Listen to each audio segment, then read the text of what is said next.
We now come to Prime Minister's questions. Jonathan Lord. Question number one, Mr. Speaker. Minister.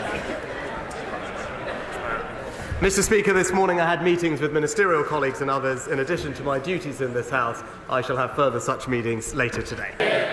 Well, Mr. Speaker, my honourable friend is absolutely right. Unlike actually both the Liberal Democrats and the Labour Party, who believe in top-down targets that would decimate the Greenbelt, we believe in local people having a say over their local communities, which is why we are making sure that we make best use of brownfield land and ensuring that we conserve and enhance our precious countryside for generations to come.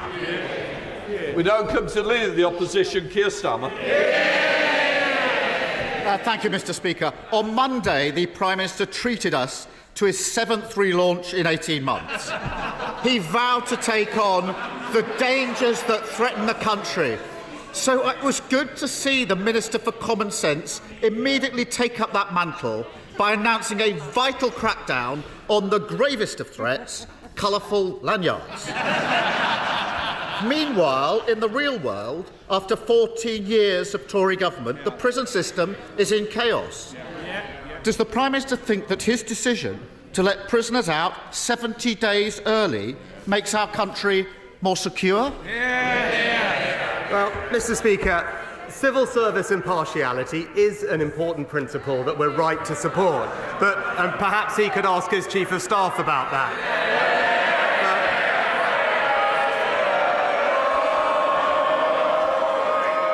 But actually on Monday, what I did do is outline the serious security threats that our country faces from an axis of authoritarian states. Russia poisoning people on our streets, China targeting our democracy, Iranian proxies firing on British ships, and yet he won't back our plan to increase defence spending. Now, we all know why, especially with the Deputy Leader and indeed the Shadow Foreign Secretary who voted to scrap our nuclear deterrent. It's clear that you simply can't trust Labour with our country's security. Well, I appreciate he's been busy on the front line of the war against lanyards, but he must have missed this. I was the first to call for 2.5% on defence spending. The last time it happened was under the last Labour government, but it needs a credible plan, not his fantasy economics. But I am disappointed to see that version 7.0 of his time in office doesn't extend as far as answering questions or giving any information on those prisoners he is releasing early. Basic details like how many, where are they, what crimes have they committed. So will he at least guarantee that none of the criminals he is instructing prisoners to release early are considered high risk? Mr. Speaker, there are strict eligibility criteria in place with exclusions based on public safety, and no one will be put on the scheme if they were deemed a threat to public safety. But he talks about 2.5%, Mr. Speaker. So if he does think it is important, as I think he just actually stood up and acknowledged that it was the right thing to do, we've got a fully funded plan to actually deliver an increase in defence spending, and it's him and his party who have refused to match that commitment. Just like his £46 billion fully funded. If anyone was looking for the perfect metaphor for the shambolic government, we saw it on Monday. The Prime Minister woke up deciding his latest rebrand was Mr. Security. But within hours, the Tory party was being investigated for accidentally publishing the personal details of hundreds of people. Mr. Speaker, he must be the only tech brother on the continent who can't work a debit card or send an email. But he's not answered my question, so I'll try it again.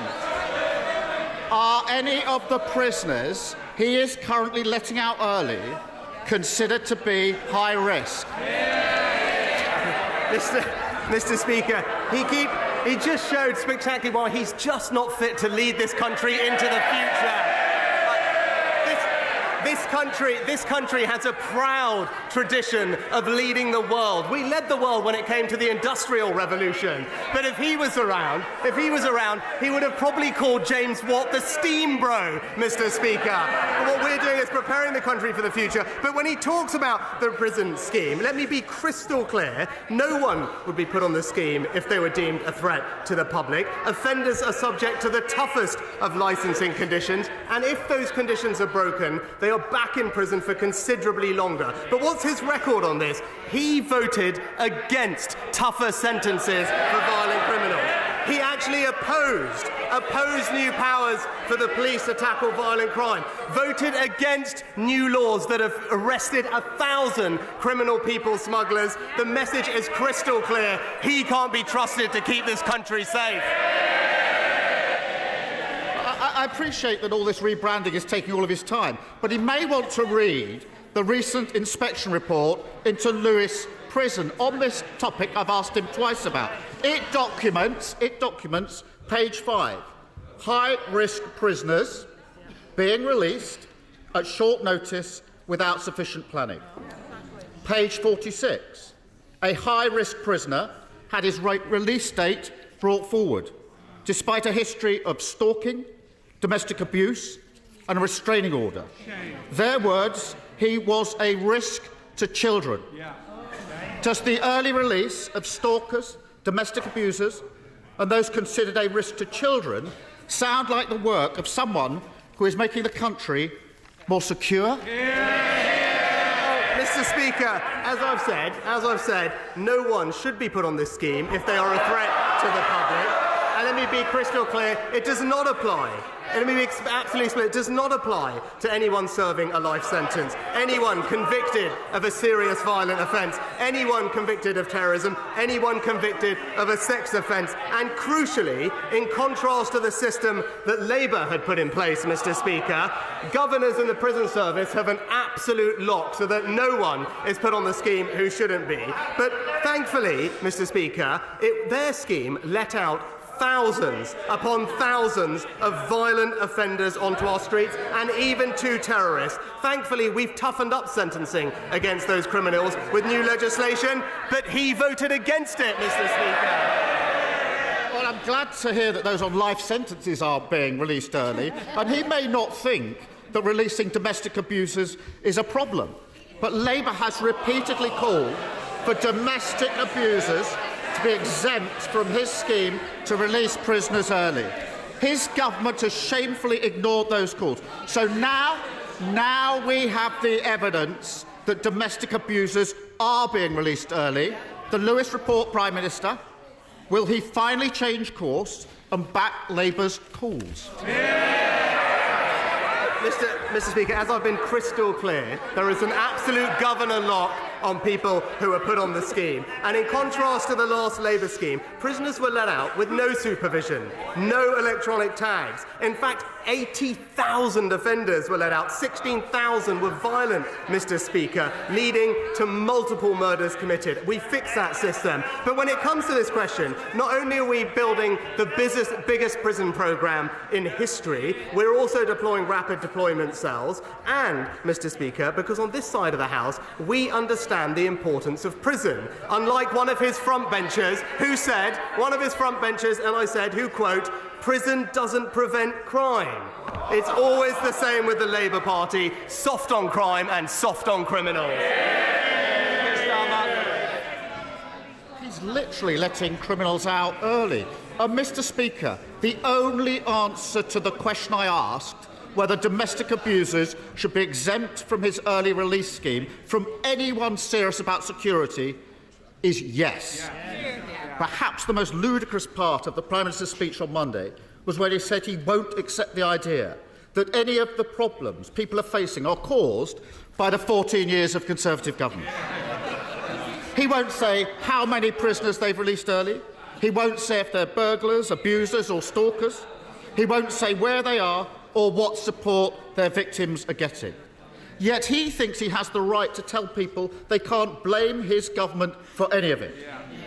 Doesn't he think that rather than confiscating lanyards like some jumped-up milk monitor, he should stop issuing get-out-of-jail cards free to prisoners considered a risk to children.